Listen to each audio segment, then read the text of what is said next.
¿Qué tal? ¿Cómo están? Bienvenidas y bienvenidos nuevamente a una clase más de psicología.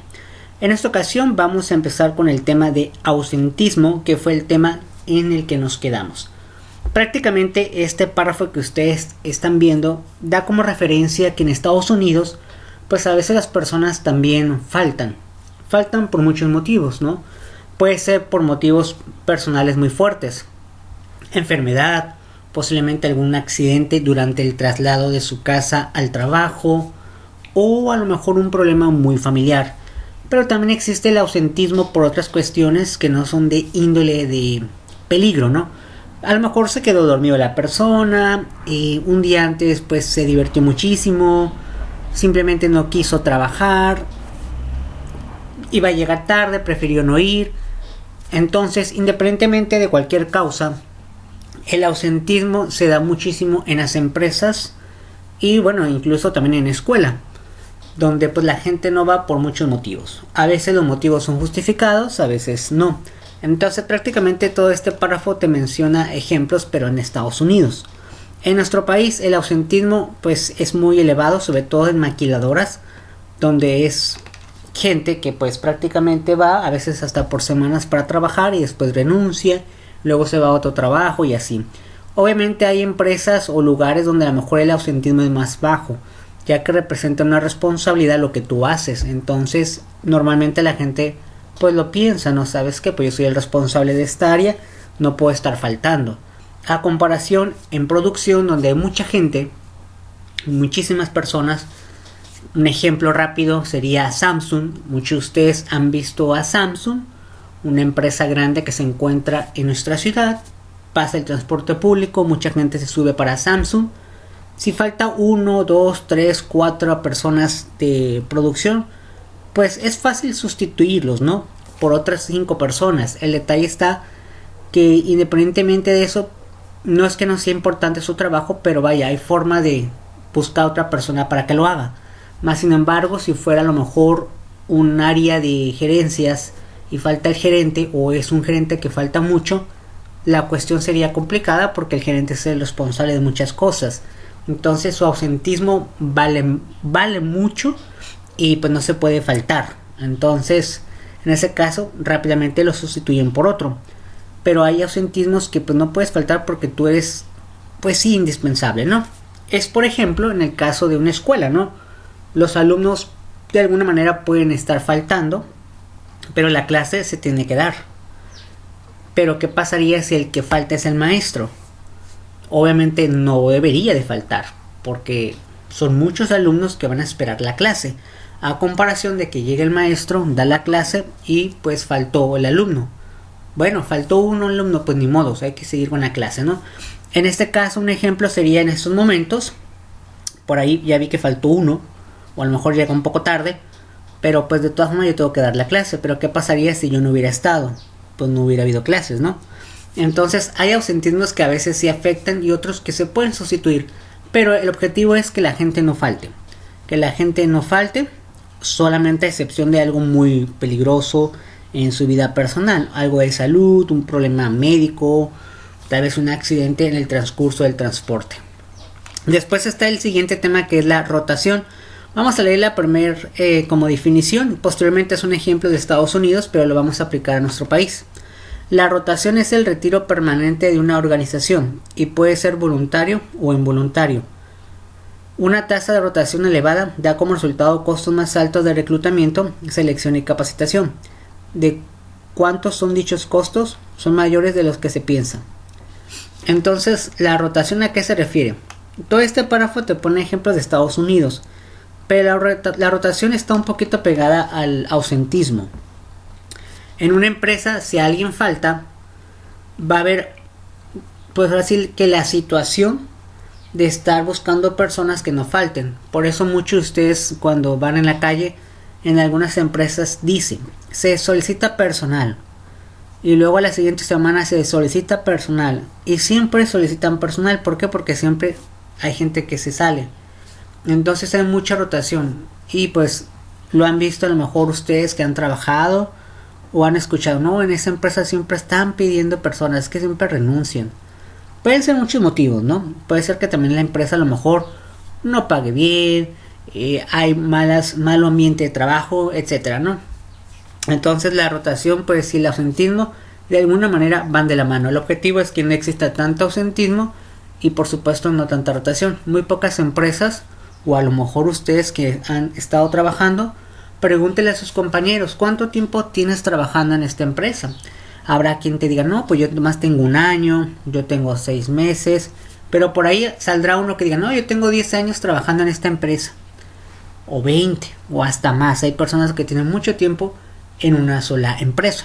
Ellos realmente ven cómo entra y sale gente, mientras que ellos siguen estando ahí, ¿no? A eso se refiere. Después está este pequeño historia sobre los precios de transferencia y el apartarse de las normas del comportamiento corporativo internacional. Pero bueno, por lo pronto esto no es necesario realizar ninguna actividad. Pasamos al comportamiento ciudadano organizacional. Dice, ese es un comportamiento discrecional que no forma parte de los requerimientos formales del puesto de un empleado. ¿Por qué? No obstante, promueve el funcionamiento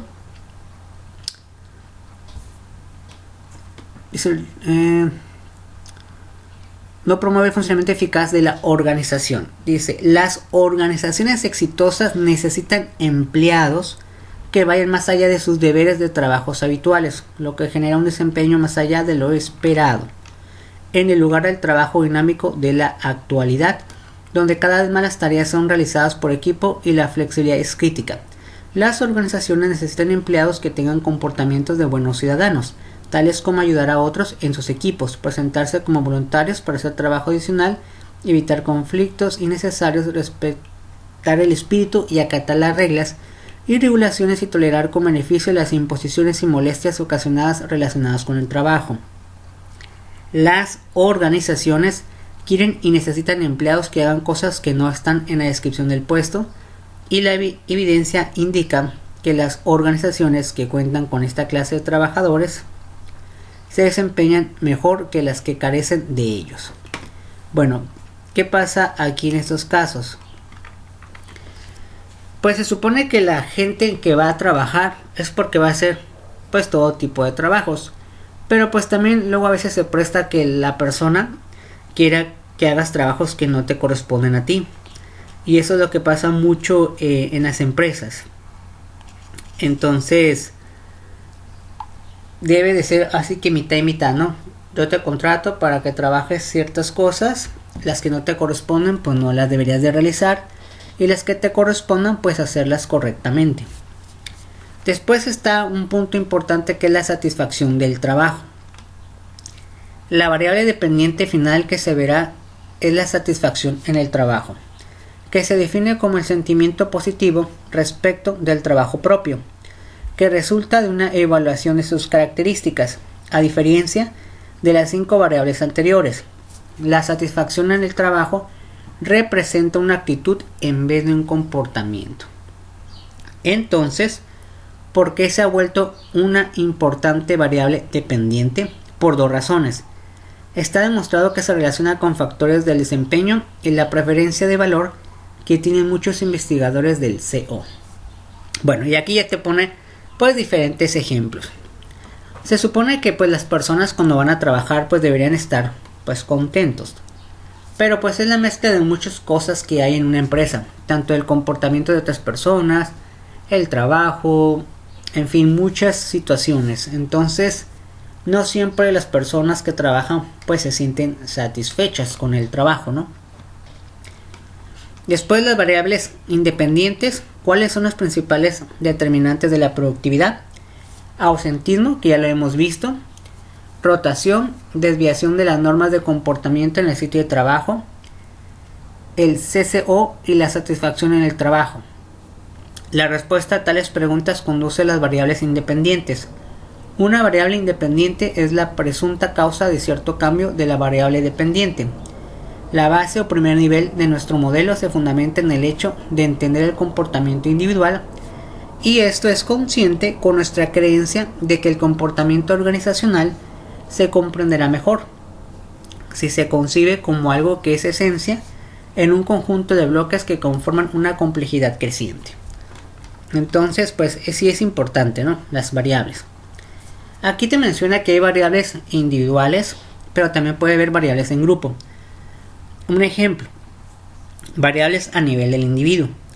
Se ha dicho que los gerentes, a diferencia de los padres, deben trabajar con seres humanos usados, no nuevos, seres humanos de quienes otros hicieron los primeros.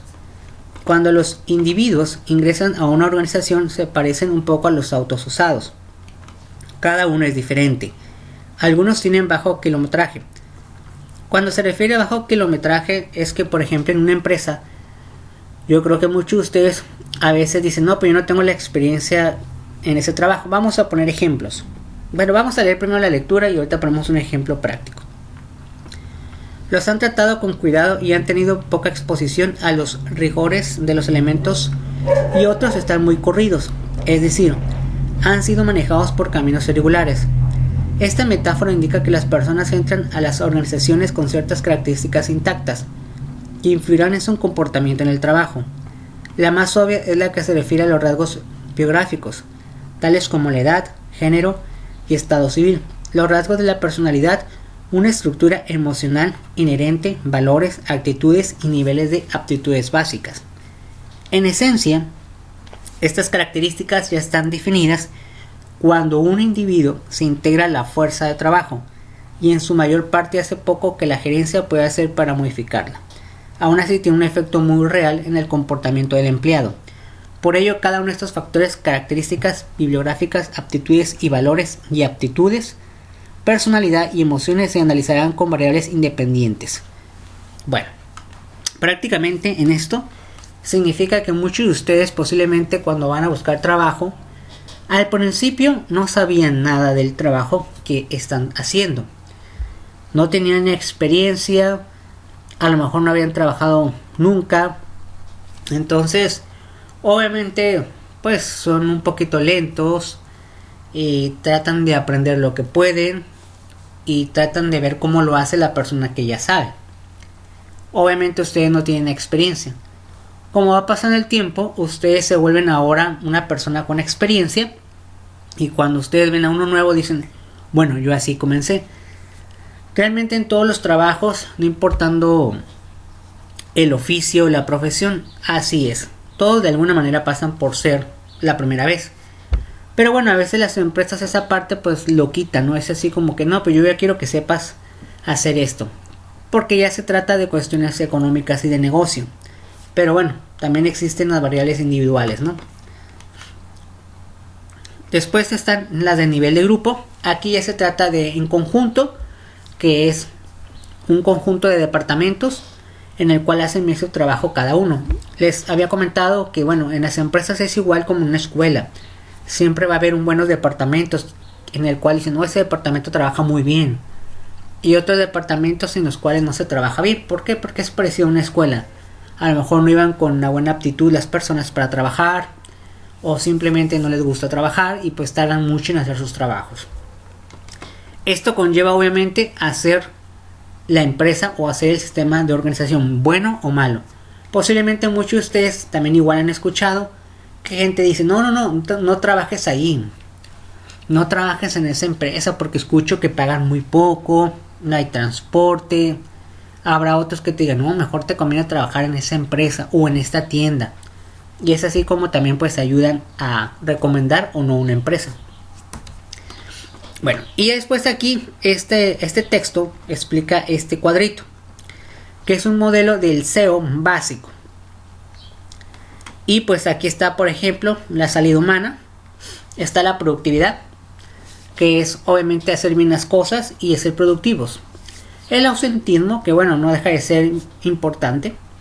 La rotación de personas, renuncian, entran otros. Conducta que se aparta de las normas del comportamiento en el trabajo, responsabilidad social y satisfacción. Luego aquí está un cambio y tensión y están los niveles de organización y nivel de grupo. Están las políticas y prácticas de recursos humanos, estructura y diseño de la organización y cultura organizacional. El nivel de grupo ya es aquellas personas que ya están trabajando. Está líderes en grupo, la estructura del grupo. Obviamente a veces hay conflictos, a veces no. Y de manera individual, pues bueno, obviamente hay aptitudes, hay motivación, hay percepción, hay características biográficas y personalidad, emociones y valores y actitudes. Y al final pues la toma de decisión. Este en particular de nivel individual es parecido al salón de clases. Muchos de ustedes posiblemente en este cuatrimestre vienen con las ganas, ¿no? No, pues estoy motivado, quiero pasar con todas las materias muy bien, le voy a echar ganas, voy a ver todas las transmisiones de la clase, voy a hacer todos los trabajos. Y habrá otro que dice, ay, qué flojera, mediodía, tener que ver la transmisión, tener que ver la clase, ay, mejor acabo, después se convierte en video y después lo veo, ¿no? Entonces cada uno va a tener una aptitud diferente.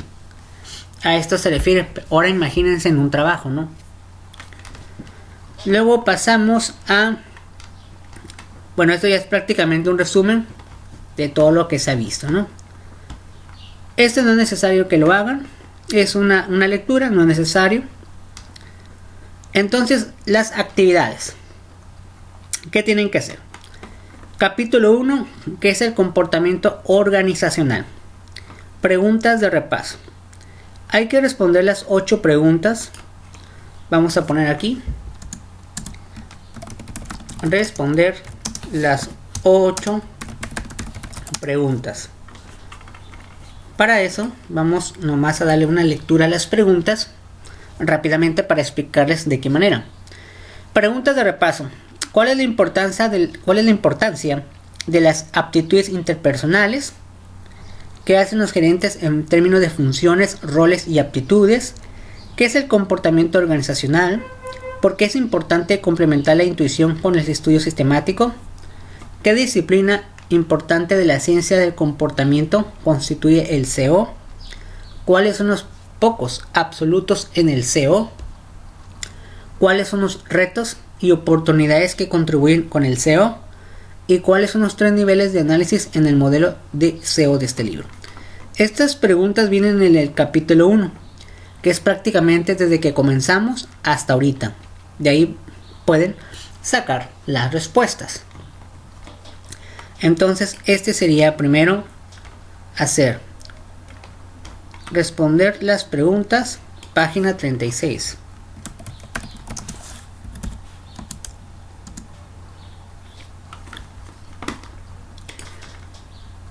Después dice lo siguiente: ejercicio vivencial, diversidad de la fuerza de trabajo. Yo creo que eso va a tener que hacerse en grupo, pero no se va a poder hacer. Entonces, ese no se va a poder hacer. Ok. El dilema ético, este sí se puede hacer de manera individual. Es simplemente leer el texto y responder en base a las preguntas que vienen aquí. Entonces sería la tarea 8. Le vamos a poner dilema ético. Lectura de comprensión.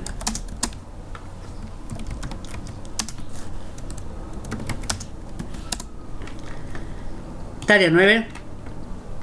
Caso incidental 1. Igual, leer todo esto y contestar las preguntas.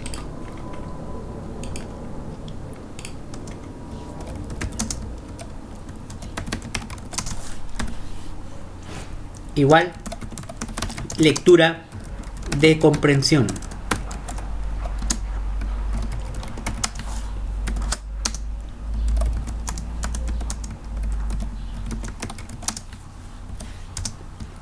Y igual el otro.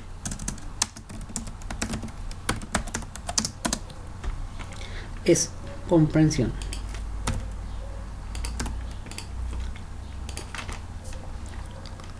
Igual el otro también, ¿no? Y pues prácticamente sería todo esto. Bueno, algunos avisos. Nosotros estamos en el mes de octubre. Estamos aquí, 11. 11 de octubre. Entonces recuerden que el 25 es el último día de clase. Es decir, falta otra semana más y otra semana más y se acabó. Entonces, todo lo que veamos hasta el día 18 viene en el examen. Así es que yo les recomiendo que se vayan preparando para su examen. Y pues el día 25 sería el examen, entrega de portafolio y también entrega de calificaciones. Todo el mismo día. El día 18 voy a explicar un poquito de la clase, lo que es el portafolio. Les voy a poner algún ejemplo de cómo se hace el portafolio para que ya tengan más o menos ahí la idea. Y también referente al examen les voy a explicar más o menos cómo sería. Les recuerdo que si por alguna razón alguien no ha puesto su correo electrónico y su nombre completo en la parte donde están los avisos en Classroom, pues hay que ponerlo, ¿no? En dado caso que alguien no lo haya puesto, pero creo que la mayoría ya lo puso.